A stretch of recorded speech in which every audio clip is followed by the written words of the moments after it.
Nais ko po magpakita sa inyo ng picture at pwede nyo ho bang i-describe ang picture na ito? How would you describe this picture? Ano po? Ang galing nyo, no? Happy family. Gusto nyo ho ba ng happy family? Pag happy po ang pamilya, ano po ang magandang tawag sa kanila? Pag happy ang family. Ito siguro pinakamagandang tawag, pag happy po ang family, fam. Ano, ganyan po, ang sarap tawagin na fam. Are we a fam? A happy family? Ano po? Masaya bang pamilya tayo? Gandang tawagin, fam. COG fam. Masayang pamilya. Ano po? At kung hindi lang po masaya, pag ang pamilya po nagkakaisa, ano magandang tawag? Team. Ano po?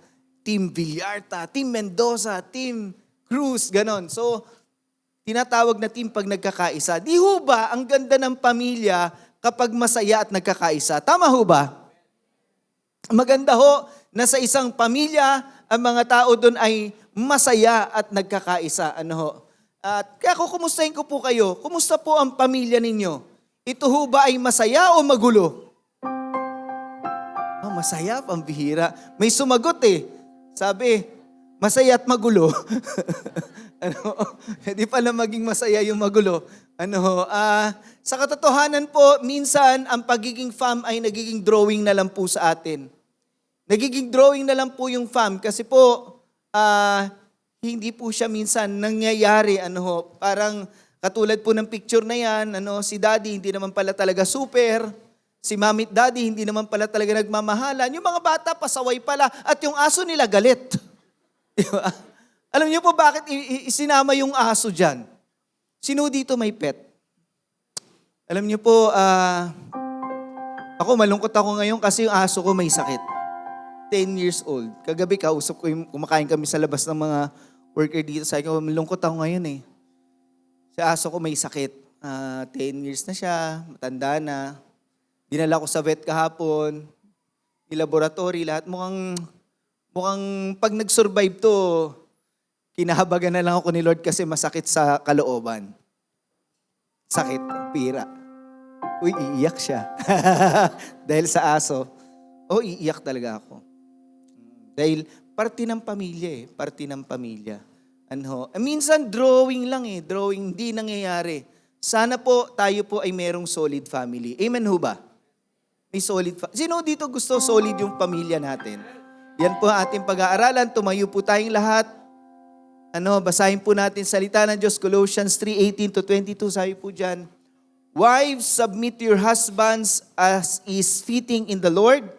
Husbands, love your wives, and do not be harsh with them. Children, obey your parents in everything, for this pleases God. Fathers, do not provoke your children, lest they become discouraged. Bondservants, obey in everything those who are your earthly masters, not by way of eye service as people pleasers, but with sincerity of heart, fearing the Lord. Heavenly Father, we thank you today. We believe your presence is here. Lord, katagpuin mo kami, kausapin mo kami, at hayaan niyo po na sa mensaheng ito mapagpala ang bawat pamilya sa pangalan ni Jesus. Amen. Amen. Sige po, palakpakan natin ang malakas ang Lord. Praise God. Makakaupo na po tayo mga kapatid. Bakit nga ho ba napakahalaga ng ating pamilya? Sino naniniwala mahalaga pamilya natin? Bakit ba ito mahalaga? Una po, kaya mahalaga po ang pamilya natin kasi po, ang pamilya po natin ay basic unit ng society. Ang society po natin, ang lipunan natin is composed of many families. It's a basic unit of society. Kaya nga po gusto ko pong makita natin lahat yung bigger picture na sa atin pong pamilya, ito po yung nakakaapekto sa lipunan. Kung ano po ang mangyayari sa pamilya natin, may epekto po to sa ating lipunan. Naniniwala ho ba kayo doon? Na halimbawa, yung anak mo na pariwara, naging adik, may epekto sa lipunan yan. Kung yung anak mo naging matagumpay, may epekto sa lipunan yan. Kung ang pamilya nyo nasira, may epekto po yan sa lipunan. So this is a bigger picture. Wag lang natin isipin yung, pamilya lang namin. Maraming pamilya na nagko-compose sa isang society. At ano man ang nangyayari sa isang pamilya, may epekto po ito sa lipunan. Yan po ang bigger picture niyan. Pangalawa, bakit mahalaga ang pamilya? Kasi po, wala po itong substitute. Wala po itong kapalit, wala po itong substitute. Minsan, iniisip natin, yung pamilya ko, hindi ideal. Sana iba na lang naging pamilya ko. Kung po pwede, pero hindi mo mapapalitan ang pamilya mo. Yung ibang bata, naisip nila, sa family ko, hindi ako naiintindihan eh. Siguro maganda, friends ko na lang ang family ko. Tanong ko sa inyo, yung friends nyo ba pwedeng kapalit ng family nyo? Nasasabihin natin, ay, ito na lang ang pamilya ko kasi naiintindihan nila ako eh. Walang nagbabawal sa akin dito eh. Can our friends become a substitute to our family? Pwede ba yon? Pwede bang yun na lang ang pamilya natin? Of course not. You can never substitute your friends to your family. They are so important in your life. At siguro nagkakaroon lang ng substitute to kapag yung isang tao ay inampon. Hindi ko alam kung may ampon, pero yung umampon sa'yo, yun na yung family mo. Yun na yung family mo. Kasi yun yung nag-alaga sa'yo, yun yung nagmahal sa'yo. Yun yung bumilang sa'yo bilang parte na ng pamilya. Kaya kung sino man ang umadapt sa'yo, yan ang pamilya mo. Yan ang pamilya mo. So, but in reality, for most of us, there is no substitute to our family. Walang kapalit eh. Kaya kahit imperfect yan, hindi yan ideal na family, yan yung ating family, yan yung mamahalin natin. Tama po ba? Kasi ito yung ating pamilya, wala tong kapalit. But pangatlo, your family is your home. Yung pamilya mo ang tahanan mo. Bakit ko sinabing tahanan mo ang pamilya mo? Kasi po dito po tayo, yung nature natin galing sa family natin. Yung nature, yung pagkatao mo galing yan dun nagmula yan. Wala pa akong nakita na tao na sinabing, manang-mana ka talaga sa kapitbahay natin. Walang ganun. Laging, mana ka talaga sa tatay mo, mana ka talaga sa kapatid mo, etc., etc. From within the family, our nature came. Ano po yung pagkatao natin? Of course, nandiyan ang Diyos. Pero nilagay tayo sa pamilya na yun, doon nabuo yung nature natin. At doon din tayo na-nurture. Doon tayo na-develop. Doon nahubog ang ating pagkatao at pag-uugali sa ating pamilya. Ano ho? At ito ang ating tahanan. Dito po tayo lagi babalik sa ating pamilya. Tama ho ba? Doon pa rin ang balik natin sa pamilya po natin. Kaya napakahalaga ng pamilya. Kaya lang po, imbis na sana ang pamilya natin ay solid sana yung family, this is what's happening, ano po, kung minsan. Instead of being solid, many families suffer from being dysfunctional or even being broken. Maraming pamilya, alam naman natin, nasira. Nawasak sila. They were broken. If they are not broken, they are together but they are not understanding and loving each other. Magkakasama nga sila pero magulo sila. Magkakasama nga sila pero hindi sila masaya, hindi sila nagkakaisa. They are dysfunctional. And if not, sana naman hindi mangyayari, may pamilya pong nasisira, mawawasak po. And in reality, yan po, to some families, it happens na nawawasak po ang pamilya o magkakasama pero there is a dysfunction. At baka sasabihin mo, Pastor, siguro yung mga pamilyang magulo, ngayon na lang yan. Sa panahon namin, parang ang mga pamilya nun, masaya at nagkakaisa eh. Ngayon na lang siguro yan kasi makabago na yung panahon. Papaliwanag ko po sa inyo, bago pa po ngayon, nung unang panahon pa, ang pamilya ay may problema na. Yan ang katotohanan. Ang pamilya ay dumadaan na rin sa problema. At makikita niyo po yan sa Biblia at pupuntahan natin yung unang mga pamilya sa Biblia. Ano po? There is a dysfunction. At isasample ko po sa inyo ang dysfunction sa mag-asawa, sa magkapatid, at sa magulang. Dysfunction. Unahin natin, sino ho ang unang pamilya? Ay, sino pong unang-unang pamilya? Tama. Di ba si Eva at si Adan? So, anong diferensya ng pamilya na to? Nitong mag-asawa na to. Ano po sabi diyan? When the woman saw that the fruit of the tree was good for food and pleasing to the eye, and also desirable for gaining wisdom, she took some and ate it. Alam ni Eva at ni Adan na bawal kainin yung bunga ng puno na yon. Pero nung naakit si Eva, kumuha siya, kinain niya, at anong ginawa niya? She also gave some to her husband who was with her and he ate it. Binigyan niya si Adan at anong ginawa ni Adan?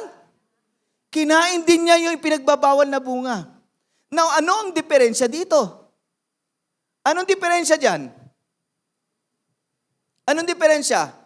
Ang diferensya ay ito. Si Adan mas masunurin kay Eva kaysa sa Diyos. Alam ni Adan yun ang utos ng Diyos, pero yung sinabi ni Eva, yun ang kanyang sinunod. Now, what's the dysfunction? Kapag ang babae ang namuno, pasensya na po, Mother's Day ngayon. Pero kapag ang babae ang nagpader-pader, problema. At nangyayari po yun, hindi man lang tumanggi si Adan, hindi man lang niya sinaway si Eva, hindi siya nagpaka-leader, hindi siya nagpakalalaki doon. Eva, tigilan mo yan. Hindi yan ang gusto ng Diyos. Nung inalok ni Eva, anong ginawa ni Adan? Kainin mo to. Yes, dear. Patay tayong lahat, di ba? Dali tayo. Kapag ang babae, nag-father-father siya, nag-leader-leader siya sa bahay, at si lalaki naman nag-under-under. Nauso sa Pilipinas. Diba? Sa atin lang may tawag na Andres de Saya, nasa ilalim ng saya ni Mrs. Problemang malaki po yun. A father, a husband should be the leader. In biblical order, the husband should be the leader. Amen ho ba, mga tatay? Mother's Day ngayon, tandaan nyo. Pero ito yung problema under ka Yeah? Mula ngayon, hindi mo na ako ma-under. Alam niyo po, nagsisimula pa lang yan sa kapag bago pa lang kayo mag-asawa, nagpupositioning kayo. Nagpupositioning. Pag may nakaposisyon na, ang hirap tanggalin sa posisyon. Nakaposisyon na si Mrs. Nakaposisyon na ako Yan ang mahirap po. Now, mag-asawa yan. Problema, nagkasala pa. Yung magkapatid, unang anak, dalawa, pambihira. Anong ginawa? Imbis na magmahalan sila, dalawa lang sila, nagpatayan pa. Minsan naghandog silang sabay sa Diyos. Yung kay Cain, yung mga tira-tira, yung mga lantang gulay. Yung kay Abel, pinakamagandang hayop na may aalay sa Diyos. Alam niyo ho, tinanggap ng Diyos yung kay Abel kasi the best, ay yung kay Cain tinanggihan ng Diyos. Tandaan natin, pag maghahandog po tayo sa Diyos, yung the best. Amen po ba? Kasi may karapatan ang Diyos tanggihan ang iyong handog. Hindi lahat ng hihahandog mo sa Diyos tatanggapin niya. Hindi siya deserve sa mga bagay na tira-tira lang natin. Amen po ba? Sa simula pa lang, nilinaw na ng Diyos yun. Ayoko ng ganyan. Huwag mo akong handugan ng mga hindi mo kailangan o walang halaga sa'yo. Yung mahalaga sa atin, yun ang hinahandog natin sa Diyos. Malinaw sa Bible po yan. Kaya nung tinanggap yung kay Abel, tinanggihan yung kay Cain na handog, nag-inggit po nag-inggit siya sa kapatid niya. At dahil sa inggit na yon sa kapatid niya, alam nyo, pinatay niya yung kapatid niya. Sa magkakapatid ba may inggitan? Tanong ko nga sa inyo, hindi makaka-relate yung anak ko dito, walang kapatid yun Pero sa magkakapatid ba may inggitan? Yun ang totoo Pero sana, alisin po natin ng inggit dahil magkapatid po tayo. Tingnan po natin yung nangyari dito dahil sa inggit. Winasak niya at pinatay niya. Kinuha niya ang buhay ng kanyang kapatid. Kaya wag ho tayong mainggit. Kung ang kapatid mo umuunlad, magpasalamat ka sa Diyos. Hindi man ako yan, Lord, at least kapatid ko. Thank you, Lord. Kung hindi ka man binibiyayaan, problema na niya yon. At least, hindi masama ang loob mo. Nakakasira po ang inggit. Maniwala po kayo. Kaya sabihin mo nga uli sa katabi mo, huwag kang mainggit. Magkapatid po yan. Puntahan naman po natin ang magulang. May dysfunction. These are early families. Ito yung mga unang pamilya. Magulang, si Isaac at si Rebecca. Tingnan niyo po ang istorya nila. Meron silang dalawang anak, si Esau at si Jacob. Magkapatid. So ito po ang treatment. Esau would take the meat of wild animals to his father Isaac. So Isaac loved him more. Si Esau kasi po ay hunter. Sa tuwing makakahuli po siya ng hayop, dinadalhan niya ng karne yung tatay niya. Dahil dun sa kanyang pagbibigay ng mga karne, minahal siya ng tatay niya. Sabi po dyan, Isaac loved him more. Kumbaga, sa dalawa, mas mahal ni Isaac to si Esau kasi meron laging binibigay sa kanya. Yung nanay, sino naman ang love? Ito naman po, sabi diyan, but Jacob was his mother's favorite son. Ang bihira. Si tatay may favorite, si nanay may favorite. Tingnan nyo, naging problema. Kaya naging problema dyan, nagkaroon po ng onsehan, nagkalukuhan. Bakit po? Nung mamamatay na po si Isaac at kailangan basbasan ng pagpapala, yung panganay na si Esau, hindi sa kanya napunta. Bakit? Yung nanay at yung si Jacob nag-connive na magpanggap na Esau para sa kanya mapunta yung blessing. Sino may kagagawan? Yung nanay na may favorite. Favorite ni tatay si Esau, favorite ni nanay si Jacob. Nagkalokohan sila. Kaya po, nagkagulo po itong magkapatid. Ito pong katotohanan sa favoritism. Favoritism harms the family. Totoo ba na sa pamilya may favoritism? Lakas naman ang meron nyo. Meron kang favorite talaga. Paboritong anak mo yun. Buti lang, isa lang anak ko. Favorite ko talaga yun. Wala akong magagawa. Isa lang ang favorite ko. Pero yung maraming anak minsan, nahahalata yung favoritism eh. Nahahalata eh. At di ba pinag-uusapan natin dito si Jacob. Si Jacob ay favorite ng nanay niya, niloko nila yung tatay at yung kapatid, niloko nila.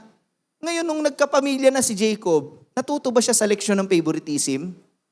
Na nagkagulo yung pamilya nila? Hindi. Dahil nung nagkaanak siya, yun pa rin siya. Tingnan niyo po sabi dyan. Jacob loved Joseph more than any of his children. Hindi ba favoritism yan? Jacob loved Joseph more than any of his children because Joseph had been born to him in his old age. Kasi siya na po yung pinaka huli. Siya po yung isinilang nung matanda na si Jacob eh. Kaya si Joseph, mahal na mahal niya. Higit sa lahat ng anak niya. May favoritism. So one day, Jacob had a special gift made for Joseph. A beautiful robe. Nagregalo siya ng magandang robe kay Joseph. At alam niyo po, yun ang dahilan na pinagkaisahan si Joseph ng mga kapatid niya. Kasi nakita ng mga kapatid, pambira ito yung favorite ng tatay. Pagkaisahan natin to. Binenta nila si Joseph para maging alipin. Ito yung harm ng favoritism, mga kapatid. Sana po sa pamilya natin, wala po as parents, walang favoritism. Lahat sila favorite natin. Amen po ba? Dapat lahat sila favorite natin. Kasi hindi mo maalis. Mararamdaman ng iba. Ba't ganun? Siya lang niregaluhan. Ba't ganun halatang halata? Kaya tingnan nyo po, narinig nyo na ho ba ito? The middle child syndrome. Narinig nyo na yan? Bakit? Yung gitna, laging iba ugali. Pero sinilip mo naman yung bumbunan, isa lang naman ang puyo. Di ba yung Pilipino naniniwala pag 3 ang puyo, 2 puyo, 3 puyo, naku, magulo yan. Iba ugali niya, hindi totoo yung puyo, ha? Kahit isa lang puyo o 3, ewan ko, wala kinalaman dyan ang ugali ng tao. Yung gitna, bakit iba yung ugali niya? Yung middle child, may pagka-rebellious, may pagka self-made, parang iba siya. Iba siya sa iba. Bakit kaya? Alam niyo kasi ganito. Tingnan mo, siya lang ang walang title. Yung nauna, favorite yun. Bakit? Panganay eh. Yun ang nauna eh. Uy, dumating siya. Pambihira. Favorite din, kaya lang may sumunod pa pala si Bunso. Si panganay at Bunso may tawag. No, di ba? Pero meron bang tawag kay gitna? Ay, nasi gitna oh. Wala. Kawawa si gitna lagi. Kaya si gitna nagpapapansin yun. Iba ugali ko sa inyo. Ha? Eto ko ngayon. At alam nyo, dahil iba sila, they would win the hearts of their parents. And sometimes, sa maniwala kayo sa hindi, minsan yung gitna na ang favorite. Yung gitna na ang favorite. Kasi, tapos na kay panganay, tapos kay bunso, si gitna, pagkapasaway ito. Siya pa nagiging favorite sa huli. Sana ho, pare-parehas lang, mahalin natin lahat ng anak natin. Amen ho ba?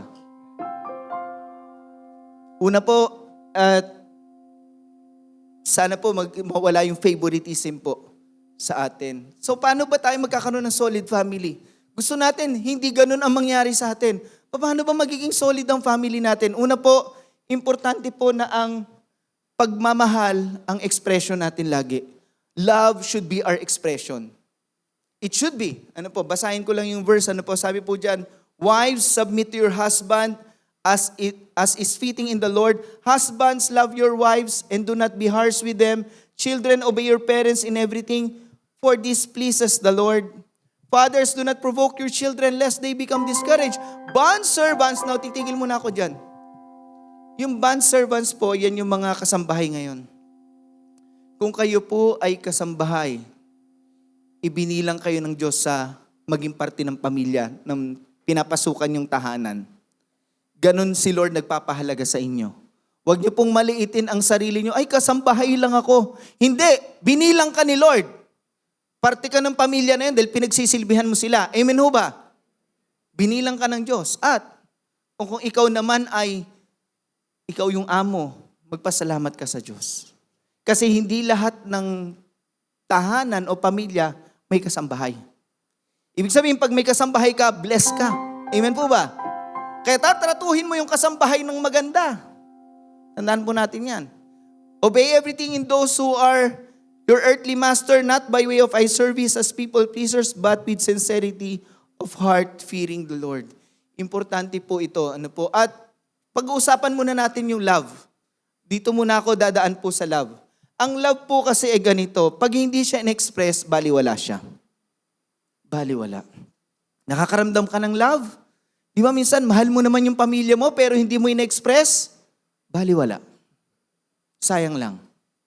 Paano ba in-express ang pag-ibig? Sige nga po, paano? Dalawang bagay lang alam ko. Through words and through action. Dalawa lang. Through words and through action. Yan yung express natin sa salita. Pag nananalita ba tayo sa magulang natin, may love. Pag kausap natin ang asawa natin o ang ating mga anak, may love ba dun sa language natin? May love ba sa language natin? At yung action natin, tumutugma ba sa sinasabi natin at nararamdaman ng puso natin? Importante po kasi, tinan niyo po ang Diyos, paano niya pinahayag yung pagmamahal niya sa atin, di ba? He died on the cross. He told us He loved us. He told us. But He did what He need to do para patunayang mahal niya tayo. He died on the cross. He offered His life to save us. So, love without expression means nothing. It becomes nothing. Pero nagtataka ko, ba't ganun? Tayo, yung galit, ang dali nating express kesa sa love. Napansin nyo ba yon? Pag galit ang tao, ang dali niyang express yung galit. Pero yung love, hirap na hirap siyang express to. Ba't ganun? At kung minsan, alam niyo po, pagdating sa love, hiyang-hiya tayo itong ipahayag. At kung may love man tayo, minsan, hindi pa napunta sa pamilya natin, napunta pa sa iba. Bakit na-express natin sa iba yung love, pero sa pamilya natin hindi? Di ba? Pag sa pamilya, gulo, awa, hindi pagkakaunawaan, yun yung pamilya mo eh. Bakit hindi mo doon i-express yung love mo? Pero sa iba, express mo yun, ang dali-dali. Diba? Doon hindi ka naninigaw. Doon magalang ka, pero sa pamilya mo, diba? Hindi kayo nagkakaintindihan. Sa iba magaling tayo. Ito tayo eh. Bakit sa iba magaling tayo? Bakit ganun? Pero sa sariling pamilya natin, dun pa tayo hindi nagpapahayag ng ating pagmamahal o pangunawa. Dito po sa storya na to, kasi kung papansinin nyo, Pastor, wala namang sinabing love doon ha, isang beses lang, tama ka. Pero naniniwala ko, ang best expression ng love doon na tinutukoy ng author ay yung respect. Respect. Sabi nga po natin malakas respect. It is love expressed through respect. Pag may pagmamahal pala, may respeto. Yun yung magandang expression ng love sa pamilya. Respeto sa isa't isa. Sa tahanan ba natin may respetuhan sa isa't isa? Yeah. Meron bang ganon? Tignan nyo, sabi doon, paano mo irerespeto yung mister mo? Kung ikaw ang misis, paano mo irerespeto? Sabi doon, wives, submit to your... That's the way you show your love and respect. Submit. Ayoko nga mag-submit eh. Submit. Yan ang respect and love mo sa Kanya. Yan ang gusto ni Lord na trabaho mo, tungkulin mo.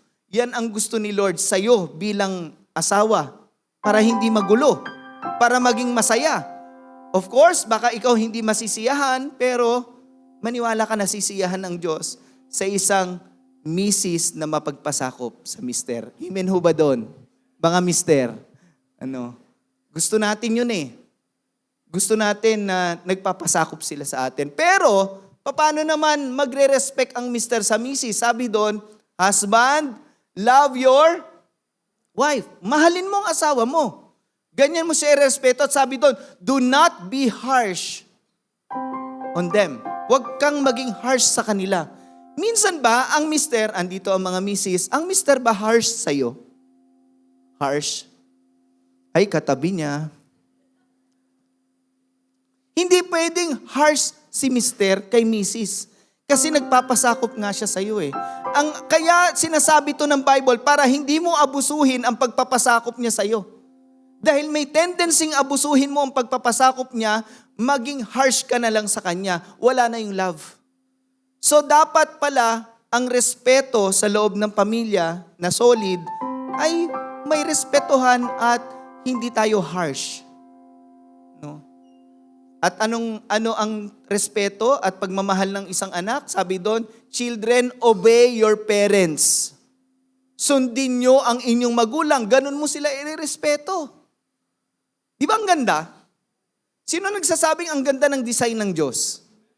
Dinesign niya ng maganda, pero iba yung ating ginagawa. Kaya nagiging magulo at hindi masaya. At sabi pa doon, Father, wag mong i-provoke ang anak mo kasi minsan yung father sobrang strict, sobrang authoritative, abusado sa authority, yung anak niya na nadi-discourage. Yung anak niya nawawala ng confidence sa sarili. Kasi sobrang higpit, hindi na makagalaw. Huwag sasakalin ang anak. Amen ho ba? Huwag. Kasi mawawalan siya ng confidence. Siya ay mai-embitter, madi-discourage lang siya. At sa kasambahay, sinabi ko na po kanina, yun yung tratuhan ng respeto sa tahanan. Kapag meron pong ganon, lahat po ay nalalagay sa tamang lugar, nagiging maayos ang pamilya. Amen ho ba doon? Nagiging maayos po ang pamilya. Respect puts everyone in the right place. Kailangan nasa tamang lugar tayo. Yung anak, hindi pwedeng siya ang parang magulang. Diba? Siya yung magdidikta na anong gagawin sa bahay at sasabihin ng mga magulang, ano po yun, mahal na hari? Diba? Hindi pwedeng ganon. Kaya dapat ilalagay lang natin sa lugar ang ating sarili, magiging maayos sa ating tahanan. Sabi mo sa katabi mo, lumugar ka sa tama. Minsan lumulugar ho tayo sa mali. Di ba lumulugar tayo sa mali, kaya ang nangyayari, yung pamilya natin nagsasuffer. Hindi tayo nagiging masaya, hindi tayo nagkakaisa kasi wala sa, tingnan nyo po, sa bahay lang eh. Di ba? Magulo pag wala sa tamang lugar ang mga gamit. Di ba? Gamit pa lang yun ha. Pag wala sa tamang lugar ang gamit, magulo, di ba? Lalo na ang tao sa tahanan, pag wala sa tamang lugar, magulo. Kaya nagiging magulo sa bahay, wala sa tamang lugar ang bawat isa. Be at the right place, show respect.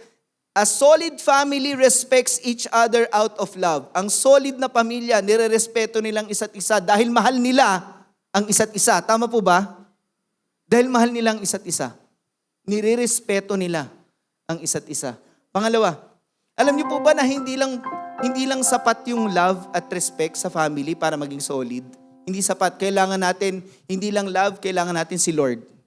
A solid family has a love that is being expressed also.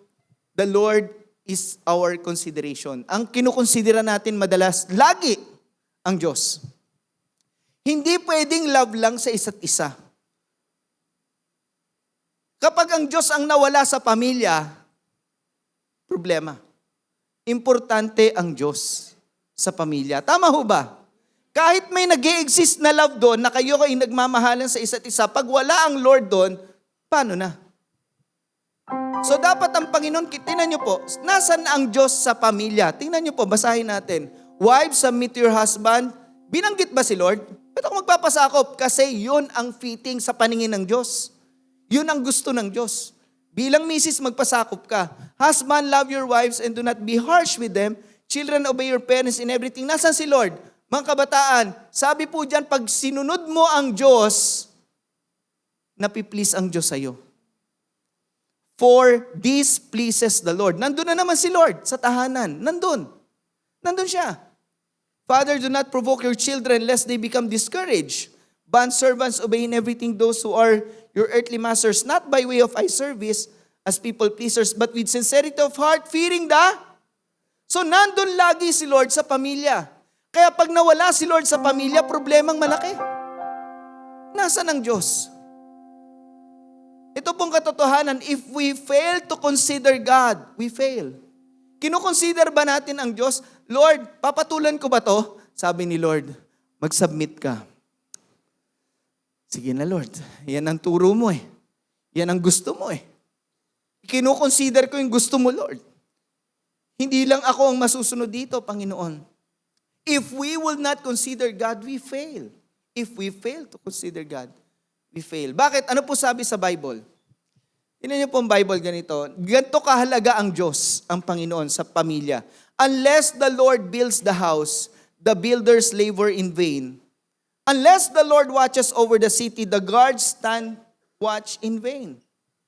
Kung hindi raw ang Diyos ang magtatatag ng tahanan, lahat ng ating pagsusumikap na uuwi sa wala. It's in vain. So, pag wala ang Panginoon sa tahanan, papaano? God must be there. God must be part of our family. Amen po ba? And He must be the Lord of our family. Unless the Lord watches over the city, sino magtitingin kung wala ang Diyos? Sino magtitingin sa pamilya mo? Kailangan natin ang Diyos. Kailangan natin si Lord sa pamilya natin. The guards stand watch in vain. Sayang, baliwala. Napakahalaga ng Diyos. Amen o ba doon? Kaya ang tanong ko, hari ba ang Lord o extra lang sa pamilya natin? When I mean extra lang si Lord, pag kailangan mo lang siya. Hindi siya ang hari, hindi siya ang masusunod. Pag Lord, may problema kami, halika rito. Samahan mo kami sa pamilya namin. O siya yung hari, siya yung nasusunod. Yung hari ang masusunod. Pag ang Diyos ang nasusunod sa pamilya natin, mga kapatid, maniwala ka, magiging masaya at maayos ito. Kasi siya na ang nasusunod. Hindi na tayo lang ang nasusunod. Hindi na tayo lang ang nasusunod. Ano po? Hindi tayo magiging solid family kung hindi ang Lord ang masusunod. Hindi. And let me give you a controversial verse. Itong verse na to, napaka-controversial nito. Mahihirapan kang i-interpret to, pero pag-usapan natin ngayon. Talking about love for our family. In one instance, Jesus taught this. Nagturo si Lord ng ganito, si Jesus. Pero this is so hard to interpret. Tingnan niyo po, sabi dyan. Sabi ni Jesus Christ, if anyone comes to me and does not hate father and mother, wife and children, brothers and sisters, yes, even their own life, such a person cannot be my disciple. That is too hard. That is too hard to understand. Di ba? Paano mo interpretin yan?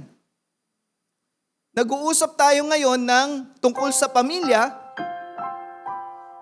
pero may verse na sinabi si Lord, kung lalapit ka sa akin, at hindi mo kamumuhian ng ama, ina, asawa, anak, kapatid, kahit sarili mo,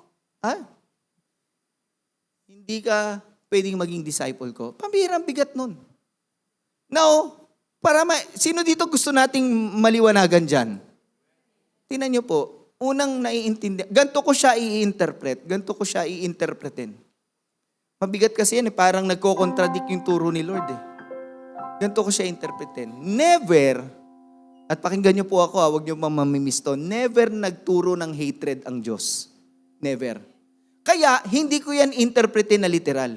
Na sinasabi ni Lord, hate your parents, hate your family, hate. Yun yung mga kulto. Ang turo ng kulto, mamuhi ka sa pamilya mo, kay Lord ka lang, mag-serve ka sa Kanya habang buhay, maging alipin ka lang ni Lord. Wala kang pakialam sa pamilya mo. Yun yung mga kulto. They teach the hatred for family. No. God never teaches us hatred. Never. Now, kaya i-interpretin ko siya, hindi sa literal na aspeto, dahil hindi naman nagtuturo si Lord ng hatred. So, how do I interpret this? Yung previous verses, sinabi doon, may istorya ang Lord, nag-iimbita siya sa banquet, pero yung mga dadalo, nag-excuse. Nag-excuse nila kasi sabi nila, ay may bagong kasal kasi ako eh. Ay may nabili akong isang pares na baka, ganyan, etc., etc. Puros excuse sa pamilya. Ganito ko siya naintindihan. Hindi mo masusunod ang Diyos kung ang excuse mo lagi pamilya mo. Sinasabi ni Lord dito na ang pamilya natin, hindi ang pamilya natin ang utmost priority natin sa buhay. Yes, family is important. But it is not of the utmost priority na hindi mo na nasunod ang Diyos. The utmost priority is to follow God. Tama po ba? Does it make sense? The utmost priority is not just to take care of your family. Yes, our family is important. But not to the point na hindi mo na masusunod ang Diyos dahil ang inatupag mo na lang sa buong buhay mo, pamilya mo. Pamilya ko, mahalaga to, pamilya ko. Yun yung tinutukoy ng Diyos doon. Na naging utmost priority na natin ang family, nalimutan na nating sumunod sa Diyos. Yun ang problema doon. Hindi po magtuturo si Lord na magkaroon ka ng hatred sa parents mo, sa asawa mo. Hindi. Love nga ang turo ni Lord eh. Tama po ba? Kaya lang ang pinapaintindi ni Lord, kung susunod ka sa akin, paano mo ko masusunod? Kung ang priority mo lagi, pamilya mo. Kung gagawin mong excuse ang pamilya mo. Okay lang mahalin mo ang pamilya mo, pero wag to the point na hindi mo na ako masusunod dahil sa kanila. Kasi sila na lang ang inatupag mo sa buong buhay mo. Now, balanse magturo ang Diyos. Tama po ba? Balanse magturo ang Diyos. At kaya po, importante maging solid po ang pamilya natin. Bakit? Bakit po kailangan maging solid ang pamilya natin? Una po kasi sa pamilya natin, bawat pamilya ay dadaan po sa pagsubok. Kung hindi po tayo solid, maniwala kayo, dadaan sa pagsubok na napakahirap harapin. Dadaan sa puntong ganon ang bawat pamilya. Kaya kailangan mo dun ang Diyos, kailangan mo dun ang pagkakaisa nyo, magiging team kayo. Kailangan ganon. Kasi may pagsubok eh. Kailangan team tayo. Hindi tayo enemies. Kailangan kasama natin si Lord kasi may pagsubok eh. Maaring ngayon wala kang pagsubok pero darating yun eh. Kailangan team kayo. Kailangan magkakampi kayo. Tama po ba? Di ba maganda sa pamilya magkakakampi tayo? At kasama natin si Lord, magtatagumpay tayo sa pagsubok. Pangalawa, may panahon lang tayo sa mundo. Tandaan natin, may panahon lang tayo sa mundo. Bakit ba natin sinasayang sa argument? At ang lagi pa natin kaaway yung mahal natin, yung pamilya pa natin, samantalang hindi natin alam hanggang kailang panahon lang tayo sa mundo. No one knows. Tomorrow or the next day, no one knows, not even later. No one knows. So what do? We spend our life not loving our family, not making the Lord to be the King in our home. Sayang naman, may panahon lang po tayo sa mundo. Sa mga batang nandito, kung may sama kayo ng loob sa magulang nyo, alisin nyo na yun. Sa mag-asawa, mag-ayos kayo. Diba? Hindi pwedeng ganun eh. May panahon lang po tayo eh. Sa dulo magsisisi po tayo.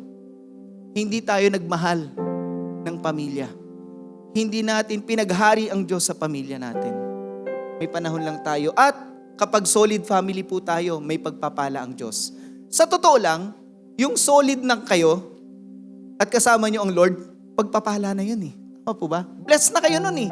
Kasama nyo ang Diyos, nagkakaisa kayo, masaya kayo, team kayo. Pagpapala na po yun. At more than that, God will even bless you. He will bless you even more. Kaya maging solid po yung pamilya natin. At panghuli, at alam kong lahat tayo ito ang pakiramdam natin.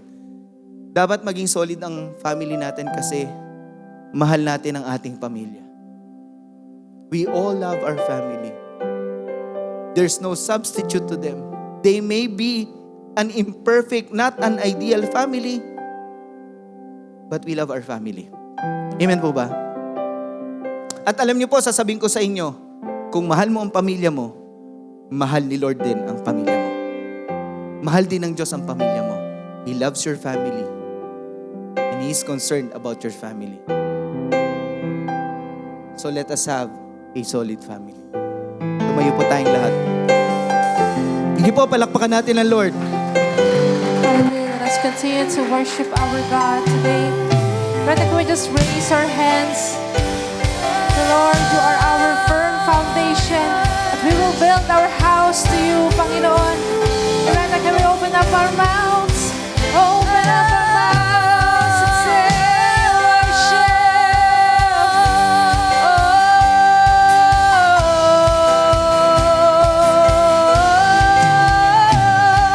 Rain came and wind blew. My house was built on you,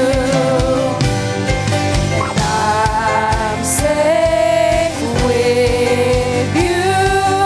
I'm gonna make it through. Rain came and wind blew, but my house was built on you. I'm safe with you. I'm gonna make it through. Rain came, wind blew, my house was built on you. I'm safe with you. I'm gonna make it through. Christ is my firm foundation, the rock on which I stand. Everything around me shaking. I've never been more glad that I put my faith in Jesus. He's never let me down. He's faithful through generations. So why would He fail now? Christ is my firm foundation, the rock on which I stand. Everything around me is shaking, and I've never been more glad that I put my faith in Jesus. 'Cause He's never let me down. He's faithful through generations. So why would He fail now? He won't.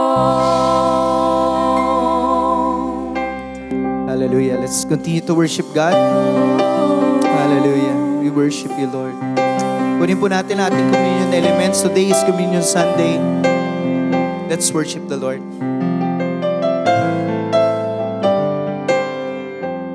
Hallelujah. Heavenly Father, we thank you for your presence today. Alam namin kasama ka namin, Panginoon. Nangungusap ka sa aming puso dahil mahal mo ang pamilya namin, Lord. Kung meron nagmamahal sa aming imperfect, not ideal family, sometimes dysfunctional, Lord, it is you. Lord, and you are so patient to us, Lord God, guiding us and loving us all the way as a family. Lord, nagpapasalamat kami sa lahat ng blessing mo sa pamilya namin. Lord, salamat may pamilya kami. Salamat. At Lord, turuan mo kami na laging mahalin ang aming pamilya, Panginoon. That Lord, we would express love through respect to each other, Lord. And Lord, maging isang masaya at nagkakaisang pamilya kami. Higit sa lahat, Panginoon, Ikaw ang maging hari at parte ng aming pamilya, Panginoon. Ikaw ang manguna sa amin. Bless our family, Lord. We pray. Lord, we honor you and thank you. And I pray, sino man dito, ang pamilya nila ay may mabigat na pagsubok, karamdaman man ito, pangangailangang pinansyal, anumang problema, Panginoon, would you just minister to that family, Lord? Lord, wag niyo hayaan matapos ang service na to na yung pamilya namin ay magulo pa rin. Yung pamilya namin ay mayroon pa rin mga pangangailangan na hindi nakakatagpo. Nagkaka-away pa rin, Lord. Alisin niyo po, Lord. Tulungan niyo kami. And I pray in the name of Jesus that you would bless each family today, Lord. Salamat po. And Lord, even now as we partake of this communion, we honor you, Lord God. Thank you for loving us. And Lord, today, inaalala namin ang pagmamahal mo sa amin. Salamat sa dugo mo na nabuhos sa krus. Salamat dahil doon nahugasan ang aming mga kasalanan at nagkaroon kami ng kapatawaran. Salamat sa iyong katawan na nasugatan dahil doon, Panginoon, nagkaroon kami ng kagalingan. Lord, even now, Lord, salamat din sa iyong buhay na inalay, nagkaroon kami ng buhay na walang hanggan. And Lord, salamat sa iyong muling pagkabuhay, mayroon kaming katagumpayan. Inaalala ka namin, Panginoon, at sa iyo namin ilalagak ang aming tiwala at pananampalataya. Hindi kami mabibigo. Ikaw ang aming Diyos. Sambahin ka sa umagang ito sa pangalan ni Jesus. Amen. Let's partake of the communion and let us worship God.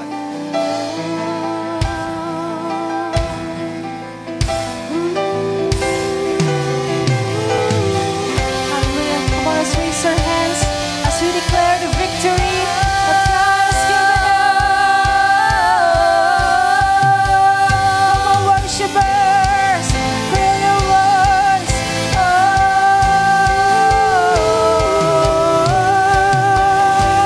our God is holy.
Sige po, palakpakan natin ang malakas ang Panginoon. Let's worship Him. Lahat ng papuri binibigay namin sa iyo. Lord, we came here to worship You and we glorify Your name, God. We honor You. Hallelujah! Hallelujah! Receive our worship, God. Receive our worship. Hayaan Niyo po, Panginoon, na umabot sa langit ang aming papuri sa iyo. Hallelujah! Hallelujah! Oh, pinupuri ka namin, Panginoon. Sinasamba ka namin. Hallelujah!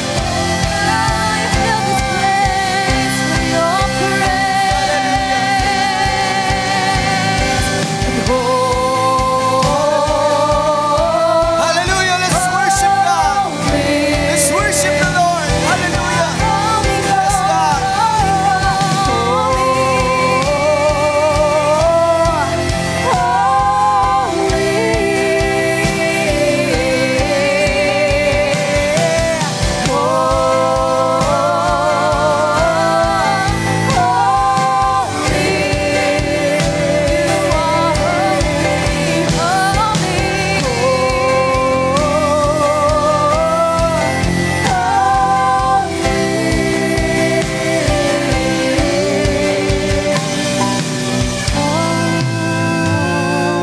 Hallelujah. Oh, we worship You, God. We worship You, God. Hallelujah.